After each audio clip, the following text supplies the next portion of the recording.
السلام علیکم ورحمۃ اللہ وبرکاتہ۔ میرے عزیزو، ہم آپ کی خدمت میں حدیث نبوی جناب محمد رسول اللہ صلی اللہ علیہ وسلم کی احادیث بیان کر رہے ہیں۔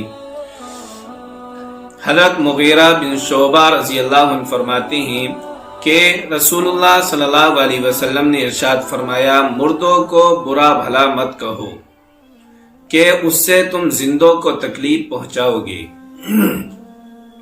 اللہ کے نبی علیہ الصلوۃ والسلام سے پوچھا گیا، اے اللہ کے رسول، مردوں کو برا بھلا کہنے سے زندوں کو کیسے تکلیف ہو سکتی ہے؟ اللہ کے محبوب علیہ الصلوۃ والسلام نے بتایا کہ جب تم مردے کو برا بھلا کہو گے تو اس کے عزیز و اقارب، اس کے رشتہ داروں کو تکلیف ہوگی۔ اس لیے مردے کو اس سے کوئی فرق نہیں پڑتا کہ تم اس مردے کو برا کہو یا بھلا کہو، لیکن ہاں اس کے عزیز و اقارب کو تکلیف ہوگی، اس لیے اس سے بچنا چاہیے۔ حضرت عبداللہ بن عمر رضی اللہ عنہما روایت کرتے ہیں کہ رسول اللہ صلی اللہ علیہ وسلم نے ارشاد فرمایا، اپنے مسلمان مردوں کی خوبیاں بیان کیا کرو اور ان کی برائیاں بیان نہ کیا کرو۔ ان چیزوں سے بچنا چاہیے، لیکن ہمارا معاشرہ اس کے برعکس ہے کہ جو آدمی اس دنیا سے رخصت ہو گیا اس کی برائیاں تو بیان کی جاتی ہیں، اس کی خوبیاں بیان نہیں کی جاتی۔ میرے عزیزو، اللہ کے نبی علیہ الصلوۃ والسلام کی احادیث پر عمل کیجئے کہ جو اللہ کے نبی علیہ الصلوۃ والسلام نے بتایا، مردوں کو ان کی برائیوں سے یاد نہ کرو بلکہ ان کی اچھائیوں سے یاد کرو کہ فلاں آدمی کا کام ایسا تھا۔ ایک مرتبہ اللہ کے نبی علیہ الصلوۃ والسلام نے اپنے صحابہ سے پوچھا، اے میرے صحابہ، بتائیے کہ آپ کے اندر مفلس کون آدمی ہے؟ صحابہ نے عرض کیا، اے اللہ کے رسول، ہم تو مفلس اس آدمی کو کہتے ہیں جس کے پاس نہ کوئی پیسہ ہو، نہ کوئی درہم ہو، نہ کوئی مال ہو، صرف خالی انسان ہو، ہم اس آدمی کو مفلس کہتے ہیں۔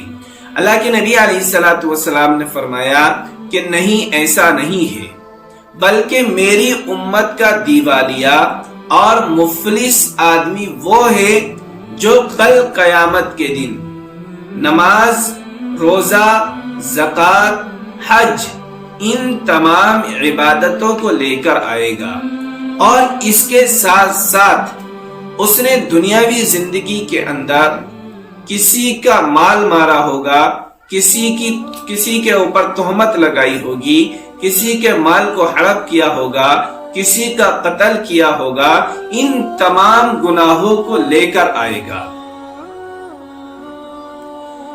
تو کل قیامت کے دن اس کی تمام عبادتیں، نماز، روزہ، زکوٰۃ، حج، جتنی بھی عبادتیں یہ لے کر آیا ہے، کل قیامت کے دن اس کی ساری عبادتیں ان مظلوموں میں تقسیم کر دی جائیں گی جن پر اس نے ظلم کیا تھا۔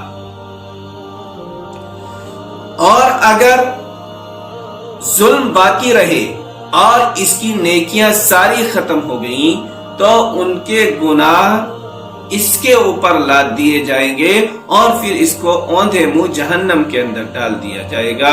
تو میرے عزیزو، ہمیں پتا چلا اس احادیث سے کہ ایسی صورت میں نماز، روزہ، زکوٰۃ، حج، یہ تمام عبادتیں بھی ہمیں جہنم سے نہیں بچا سکتی جب تک کہ ہم حقوق العباد کو ادا نہ کریں گے۔ اگر ہم حقوق العباد کو ادا کرتے ہیں تو اللہ کے محبوب بنتے ہیں، اور اگر حقوق العباد کے اندر ہم کوتاہی کرتے ہیں تو اللہ کے مبغوض ٹھہرتے ہیں۔ اللہ کے حق کے اندر جیسے نماز، روزہ، زکوٰۃ، حج ہیں، اگر ان کے اندر بندے سے کوتاہی ہوتی ہے تو وہ غفور الرحیم ذات جو بڑے بڑے مجرموں کو معاف فرما دیتی ہے، ہمیں بھی امید ہے کہ وہ ہمیں بھی معاف فرما دے گا۔ لیکن اگر حقوق العباد کے اندر کوتاہی کی ہے، بندوں کے حق میں کوتاہی کی ہے، تو پھر اس بندے سے ہی معافی مانگنی پڑے گی جس پر اس نے ظلم کیا ہے. ایسے گناہوں کو اللہ بھی معاف نہیں فرمائے گا. اللہ ہمیں عمل کی توفیق عطا فرمائے.